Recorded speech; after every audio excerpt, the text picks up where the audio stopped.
The Warriors of Chaos were once one of the worst factions in the history of Total War Warhammer. But after 6 years, they've finally got a full rework alongside the biggest Lord pack we've ever seen in the game yet, and it's fair to say that they're pretty far from the bottom because of it. They're a force to be reckoned with and have brilliant mechanics that make them extremely powerful as well as fun to play.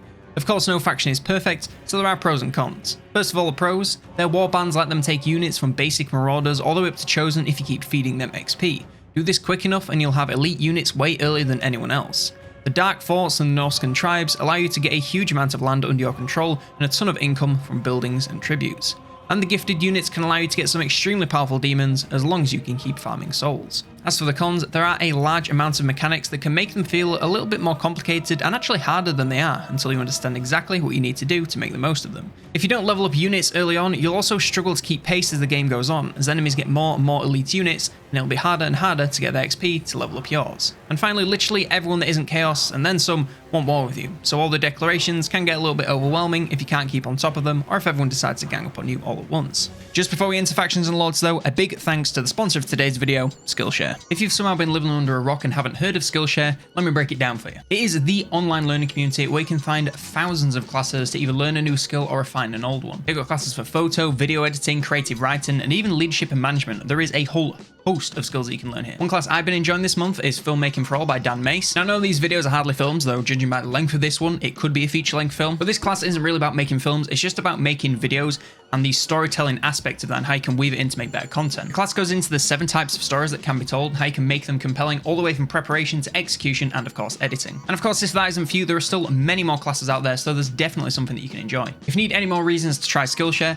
it's completely ad-free, there are new classes added every single week, and there are subtitles for French, Spanish, Portuguese and German. If this sounds like something you'd like to try, then head on down to the description and the first 1,000 people to click the link will get 1 month free of Skillshare. Huge thanks to Skillshare for sponsoring the video and supporting the channel, really do appreciate it. Now, let's get into these factions. Let's first go through the different factions of the Warriors of Chaos. First of all, we have the War Host of the Apocalypse. This is led by Archeon the Everchosen. For his faction effects, he grants +1 to the maximum gifts for Chaos Undivided, plus 10% research per vassalized faction, plus 10 relations with Demons of Chaos, Warriors of Chaos, Beastmen and Norsca per vassalized faction, and plus 25 souls per turn from each vassalized faction.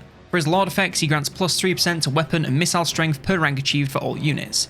He gains +1 to his Undivided Authority, and grants 5% ward save for all his units. His faction starts just outside of the Writhing Fortress. His starting army gains 2 Chaos Warriors, some Halberd Chaos Warriors of Khorne, 2 Marauders, some Hellscourge Hellstriders of Khorne, some Chaos Knights of Tzeentch, and some Spawn of Nurgle. The climate preferences for all the Warriors of Chaos are exactly the same. Everywhere is suitable, but then again, you're not really meant to settle everywhere. For Archeon's expansion, you of course want to take the Writhing Fortress and complete your starting province and get those vassals on the go. Once this is done, you can keep heading south to finish off that starting war, and here you can spend a bunch of time collecting all the different tribes as vassals to prepare you for your adventure into the south. Once you feel ready, or have all of Norsca under your control, you can head south into Kislev to get to work wiping out that barrier, keeping chaos from the world, and of course achieving that short victory.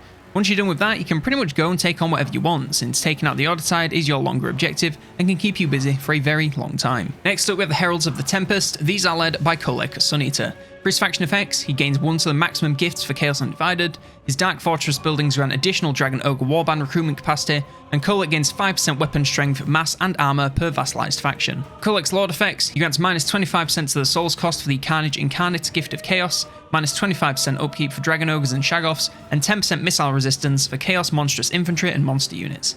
His faction starts outside of the Challenge Stone, and his starting army has 2 Marauders, 2 Poison Chaos Warhounds, 2 Dragon Ogres, and 2 Chaos Trolls. Of course, you want to take the Challenge Stone instantly to complete the province and get that vassal plenty of space to earn you some money. Then you can follow the starting war to the east and expand towards the Fortress of Ice to get a couple more provinces under your control and ready for recruitment. After this, you have a tough battle to get through the Great Bastion and into Grand Cathay, where you can start tearing their lands to pieces to get you that short victory. This will likely take you quite a bit of time, as Cathay lands are quite large and full of factions waiting to stop you. If you do manage to get finished, you can head back west into the wastes or the Badlands to work your way up to the rest of the Auditide, or maybe go through the wastes to the north to collect more Dark Fortresses if you feel like it. Next up we have the Decadent Host, and this is of course led by Prince Sigvald the Magnificent, also known as Rap God Siggy. Sickly, sinful spectacles stand, shuffle, shamble and saunter shamelessly in mine scandalized sight. I suggest a solution. His faction gains -25% to the souls cost for all gifts of chaos, his vassals gain immunity to psychology and spread Slaanesh corruption, armies in his faction can seduce units before battle and gain the seductive influence and gifts of Slaanesh mechanics. And he also starts with a couple of Slaanesh techs already unlocked, allowing him to mark units for Slaanesh and choose one extra gift of Slaanesh. For his Lord effects, he gains plus 10% to character XP gain, plus 4 Slaanesh corruption locally, and plus 15% speed for Marauders of Slaanesh, Warriors of Slaanesh, and Chosen of Slaanesh. His faction starts outside of the Fortress of the Damned, and his starting army gains 4 Chaos Warriors, 2 Marauders, a Chaos Chariot, 1 unit of Hell Scourges, Hell Striders of Slaanesh, and 1 Spawn of Slaanesh. That starting war is going to set you off going west to secure that starting province for your vassal. After this, you want to continue west and take control of as much of the northwest corner of the map as you can to work towards those victory objectives. This also looks to be the shortest of the objectives, so once you're done with that, you can either head east for more Chaos Wastes, south into Norsca and the world beyond, or southwest into the eventual Dark Elves. Our next faction is the Ecstatic Legions, and these are led by Azazel. This faction gains 80 relations with the Empire, Kislev, Cathay, and Bretonnia. His vassals gain immunity to Psychology and spread Slaanesh corruption. He can of course seduce units before battle and gains the seductive influence and gifts of Slaanesh mechanics. He has a unique research tree that focuses on Slaanesh units and mechanics and begins with texts that allow you to mark units for Slaanesh. He can only make use of Undivided and Slaanesh units. His faction starts outside of the Tower of Crack. For his starting army, he gains 1 Chosen of Slaanesh, 3 Chaos Warriors of Slaanesh, 2 Marauders of Slaanesh, 1 Hell Scourger, Hell Striders of Slaanesh, and a Feral Manticore. To get the victory here, you just need to own as many of the Dark Fortresses as you can, so you can go in any direction as long as you're working towards them. The best route after following the starting war is to go up into Norsca and take the large number of them up there, and then head even further north as there are a ton of Dark Forts all along the top of the map to choose from. Like I said, you can't really go wrong going anywhere. As long as there's a Dark Fortress in it for you, you're going to be working towards those objectives. The next faction is the Fecundites, or Fecundites if you feel that way. They're led by Festus, the Leech Lord. For his faction effects, his vassals gain poison attacks and spread Nurgle corruption. He can brew plagues. He gains 25 souls when a plague is spread. He has a unique research tree focusing on Nurgle units and mechanics, and can only make use of Nurgle and Undivided units. For his Lord effects, he gains plus 3 turns to the plague duration on local armies, and plus 25% to the battle healing cap. This faction actually starts with a settlement, and it's the Brass Keep. For his starting army, he has 2 Chaos Warriors of Nurgle, 1 Great Weapons Chaos Warriors, 2 Marauders, a Chaos Giant, and a unit of Chaos Trolls. For his expansion options, he has the same goals as Azazel, so capture as many Dark Fortresses as possible, so go in pretty much any direction you want as long as it's a fort. Some good choices are to the north, northeast, or northwest, since north is generally where most of them are. Just make sure to build up some defences to deal with the Empire from the south, or they will quickly move in as soon as you move out. Next up we have the Legion of the Gore Queen, and they are of course led by Valkyrie the Bloody. Her faction gains access to the Blood Lane mechanic from Khorne, gains 15% campaign movement range after winning a battle, gains 50% souls from sacrificing post-battle captives, her vassals gain Frenzy and spread Khorne corruption, she has a unique skill tree focusing on Khorne units and mechanics, and can only make use of Khorne and Undivided units. For her Lord effects, her army gains 35% movement range after an enemy retreats from battle. Her faction starts outside of Dagrak's End, and her starting army gains 3 Chaos Warriors of Khorne, 3 Marauders of Khorne, 1 Skull Crushers of Khorne, and 1 Chaos Warhounds of Khorne. Again, she has the exact same goals as Azazel and Festus to collect all the Dark Fortresses, so do whatever you want as long as there's a fortress in it.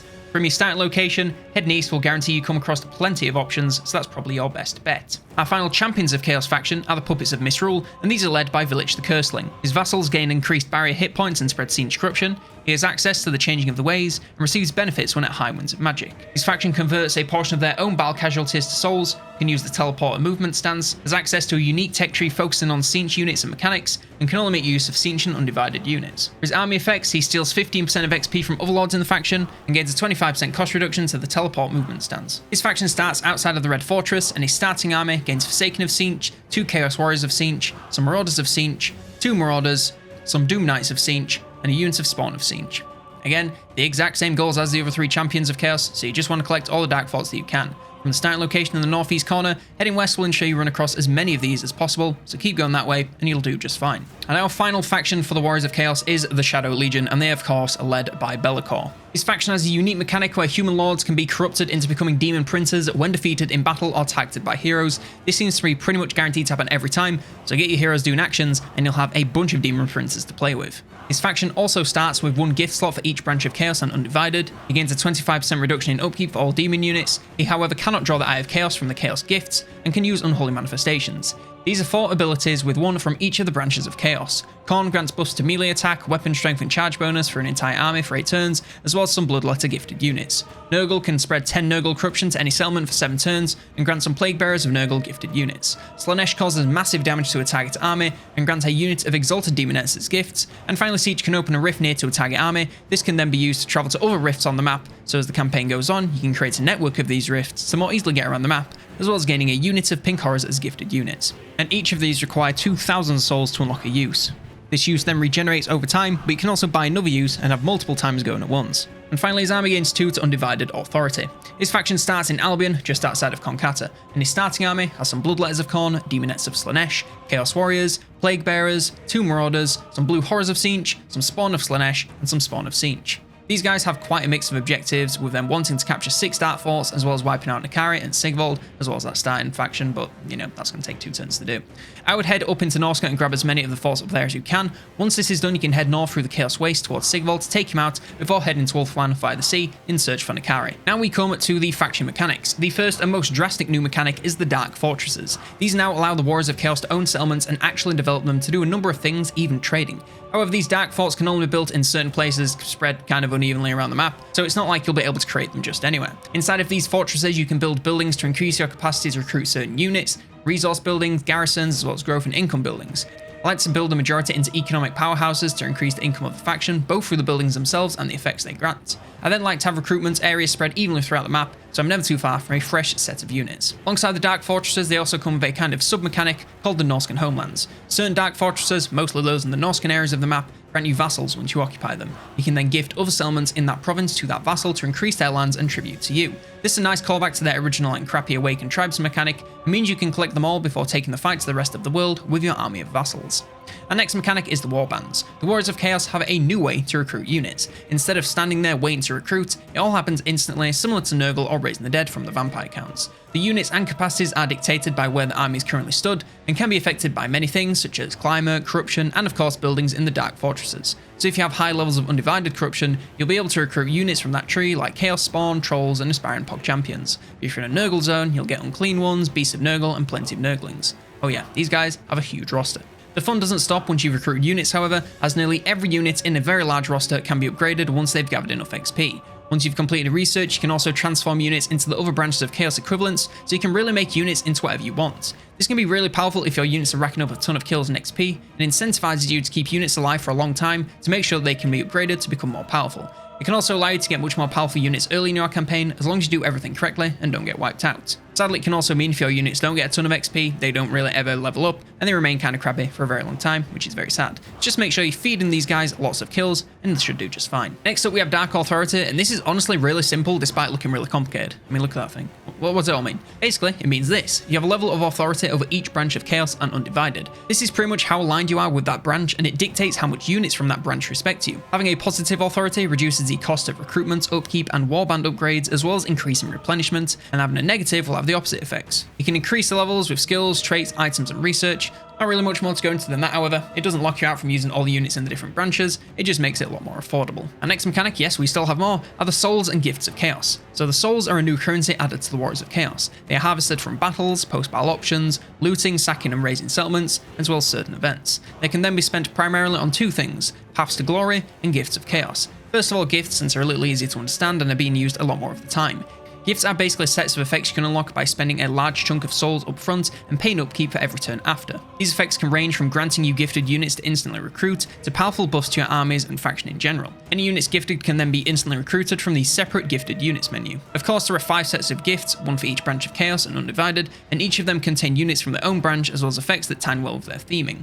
The more souls you spend in a certain branch, the more effects you unlock out of that branch, and of course the later effects grant you more late game units and more powerful buffs. You can only have 1 gift per slot at a time though, and new slots can be unlocked via research, but you can always remove gifts to equip new ones. Upon activating enough Gifts of Chaos, you'll draw the Eye of the Dark Gods and be offered a dilemma with powerful rewards. You are given the choice of 4 powerful effects specific to your sub-faction or just generally for everyone. The other way to spend souls is through the Marks of Chaos, but this is part of Paths of Glory, so I'll quickly go through that. The Paths of Glory are separated into 2 areas, Boons and Marks, and are available on every generic Lord and Hero. Boons of Chaos are really similar to the big names from the Ogres. They're basically mini-quests you can complete to unlock some new effects for your Lords and Heroes. There are of course a ton of these with a bunch of different effects, but most of the time they fit that Lord's general playstyle. For example, my Caster Lord can grab a spellcasting passive, a bound summon, and some defensive buffs, but my Exalted Hero can gain some powerful effects for his local province and some tankiness. They're not anything crazy powerful, but they are nice little effects worth picking up if it's not too far out of your way. And finally, the Marks of Chaos are a little bit more exciting but require a massive amount of souls. These allow you to devote your Lords and Heroes to one of the branches of Chaos in exchange for a large soul-based price tag that gets lower as the character's level gets higher. Doing so resets their skills and grants you half their levels back to spend on their new skill tree, as well as transforming them into a more chaotic form. These marks will of course change their appearance and stats, as well as new spell and skill trees, and marks unique to each pantheon. Lords can even have a chance to upgrade to a Demon Prince, which is a horrifically expensive upgrade, but will give them a huge boost in style and stats. I would say the best time to do this is once they're at a high enough level that they can get their essential skills online. For example, there's no point doing this to create a caster that can't unlock any spells, so make sure they have enough skill points to at least get started, and then go mad. Now we come to our Lord skills. First up we have Archaon the Everchosen. Then we're going to go into Root Match first, as it will never not be the first pick, but then we're going to go into the spells to make Archaon much more powerful and impactful in combat. At rank 12 you can go into his Grand Marshal of Chaos line for buffs for a ton of Undivided units both in and out of his army. I'd then loop back to the blue tree and get Despoilers, maybe Ruination before getting Lightning Strike if you really want it, Fetid Gallipot for that replenishment, and Chaos Unchained. You can then go into the Dominating Presence tree and grab buffs for your endgame units to make them as effective as possible. Any extra points can go into the top row for a mix of buffs for himself and his army, and the Infernal Champion line to make him into an even better battler. For Kulek, of course, going to start with Root Marcher and then go into Despoilers and Ruination to keep the cash coming in and make those long sieges much easier. After this, work your way into Lightning Strike, Fetid Gallipot, and Chaos Unchained. By this time, you should have access to the Moving Mountain line and gain access to some powerful buffs for mainly Kulek and some units in his army. After that, you can head into Dominating Presence and buff those endgame units. Don't forget to grab odd bits off the top row as they become available, like Lord of the Storm and Storm Rage, as well as the usual Leadership and Missile Resist buffs. Finally, if you have any skills left at the end, you can't go wrong in the Infernal Champion line to make Kulek into an even more powerful fighter. Next we have Prince Sigvald the Magnificent. Of course, start with Root Marcher, Despoilers, Ruination, into Lightning Strike, Fetid Gallipot, and Chaos Unchained. At rank 12 you unlock the Egomaniacal line, which has great buffs for him, his army, and the faction as a whole. After that you can head into Dominating Presence and buff those endgame units. The top row has a bunch of buffs for Slaanesh units, relations over factions, vigor and leadership, and finally anything else can go into the Rapid Ruination line to upgrade his battle prowess. Next is Azazel, of course Root Match first, and then into the spells to grab that Lore of Slaanesh, since it is pretty fabulous. At rank 12 you unlock the Unmatched Beauty line, which has a bunch of buffs for Azazel and his army, so it's worth picking up. Then come back to the blue line, Despoilers, Ruination, Lightning Strike, Fetid Gallipot, and Chaos Unchained. Dominating Presence, top row buffs, Rapid Ruination, you're done. Next we have Festus the Leech Lord. Of course, Root Marcher, then into the spells, because that fabulous Lore of Nurgle, you can't live without it. At rank 12 you unlock the Sage of Contagion line with plenty of Nurgle based buffs. Come back to the blue line for Despoilers, Ruination, Lightning Strike, Fetid Gallipot, and Chaos Unchained. Dominating Presence, then the top row buffs for Resistance, Leadership, and Vigor Loss Reduction. Next up we have Valkyrie the Bloody, and can you guess? Root Marcher, Ruination, and Despoilers, Lightning Strike, Fetid Gallipot, Chaos Unchained, you're done. At rank 12 you unlock the Bringer of Glory line, which has buffs for herself, units, and the army as a whole. Then go into Dominating Presence, grab any top row buffs, and then dump anything else into Infernal Champion. Village the Curseling, going to start with Root Marcher, and then grab all those Lore of Siege spells because they are pretty fabulous. Rank 12 you unlock the Sword and Sorcery line, which has some great buffs for him and his army. Then come back to the blue line for Despoilers, Ruination, Lightning Strike, Fetid Gallipot, and Chaos Unchained. Then Dominating Presence, then top row buffs, then Infernal Champion. You see the pattern? And our final Legendary Lord is of course Bellicor. Root Marcher, and then we're going to go grab that Lore of Shadows because it is fabulous. At rank 12 you unlock the Lord of Torment line, which has some great buffs for pretty much all of his units as well as himself, and more in the army. Definitely pick up that. Come back to the blue line, grab Looter, then anything else to get to Lightning Strike, Logistician, and Renowned and Feared. It's weird that he's the only guy without the Demon blue line, but I digress. Top row buffs, and then close it out in Rapid Ruination to make it even better at fighting. First of our generic lords is the humble Chaos Lord. Would you believe that they're going to start in Root Marcher, then go to Spoilers, Ruination, Lightning Strike, Fetid Gallipot, Chaos Unchained. The Skull Crusher and the Chaos Mark lines have some nice buffs, so pick those up as soon as you can. Then Dominating Presence, any top row buffs, and Infernal Champion. Honestly, these guys, real simple to level. These guys can also be granted the Khorne or Slaanesh marks of Chaos, and one thing I'm going to say for the marks, because if I went through all the trees individually, it'd take me about 6 extra hours. Pretty much all of them don't change a ton about how they play. They either take away a mount, give a new mount, change 1 or 2 skills here and there, or change a Lore of Magic. It doesn't really change too much, so I'm not going to go through it again. The advice for the Lord in general will apply for the Lord when they are marked, so just bear that in mind. These guys can also ascend to Demonhood, and this can either be done straight from the base Lord faction, in which case you get an Undivided Demon Prince, or it can be done from the Khorne or Slaanesh forms, in which case it gets a Khorne Slaanesh Demon Prince, which is pretty cool. Our other generic lords are the Chaos Sorcerer Lords. These can come in the Lore of Death, Lore of Metal, Lore of Fire, or the Lore of Shadows, which you're obviously going to go. When leveling them, you're going to go Root Match first, and then into the spells, and all the Lords of Magic are technically okay here, but Flame for Chaff and Shadows for Armor tends to work the best, and they are both packed with excellent spells that you can grab all of. Once you can grab the Corrupt Mage and Chaos Mark lines, do it because they have some great buffs. Then go into the blue line, Spoilers, Ruination, Lightning Strike, Fetid Gallipot, Chaos Unchained, Dominating Presence, and then top row buffs. Oh god. You see how we're going?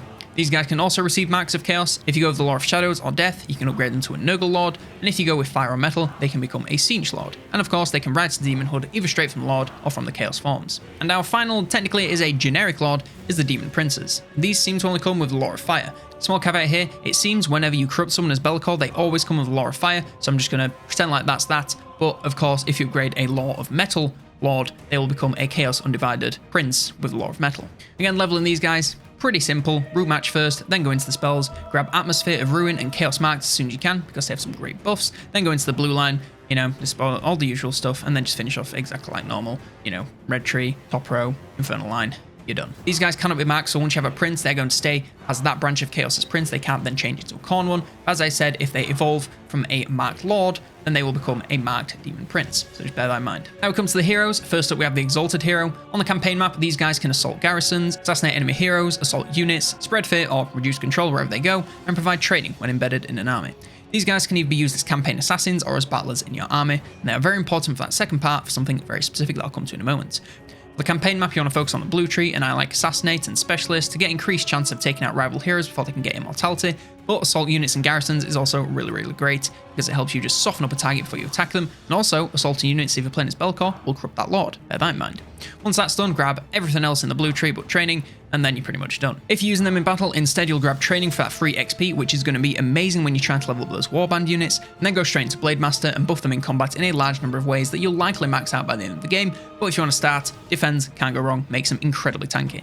Once you reach rank 5, they can choose from 3 skills, and I like to go for Chaos Strategist since replenishment is amazing and extra training can't be a bad thing. Then they get another choice at level 7, and they're all excellent, but I'd go for Ruinous Unity for that extra Undivided Authority. And these guys can receive the marks of Khorne or Nurgle. And our other heroes are the Chaos Sorcerers. On the campaign map, they can steal technology, wound enemy heroes, block enemy armies, spread corruption wherever they go, and provide scouting when embedded in an army.